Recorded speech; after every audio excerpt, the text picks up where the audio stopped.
মরার পরে আমাদের আসল জায়গা। এখানে যা আলোচনা হচ্ছে সব দুনিয়া কেন্দ্রিকই আলোচনা হচ্ছে, আখিরাতে কি হবে এই চিন্তা কারো মনে নাই। আল্লাহ তাআলা সূরা আল ইমরানের 185 নম্বর আয়াতে বলেছেন, ফামান জুহজিহা আনিন নার ওয়া উদখিলাল জান্নাত ফাকাদ ফাত।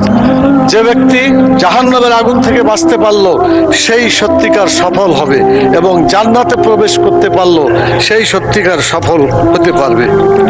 মাননীয় স্পিকার, সংসদ লবিতে ঢোকার সময় আল্লাহর প্রতি পূর্ণ আস্থা এবং ঈমান, এটা দেখার পরে মনে হয় যে আল্লাহর প্রতি যদি ঈমান থাকে তাহলে তো আমাদের আইনের উৎস আল কোরআন, কোরআনের বিধান বাংলাদেশে চালু হওয়া উচিত ছিল। মাননীয় স্পিকার, শতকরা 90 জন মানুষ যারা কোরআনে বিশ্বাস করে, এই কোরআনে যে বিধানগুলো আছে 6666টি আয়াতের মধ্যে নট লেস দ্যান 1000 আয়াত belong to the positive order and not less than 1000 আয়াত belong to the negative order।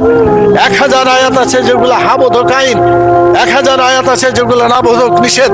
কোরআনের এই 1000 পজিটিভ এবং 1000 নেগেটিভ আয়াতগুলা বাংলাদেশে কায়েম করতে হবে, এটা আমাদের দাবি। মাননীয় স্পিকার।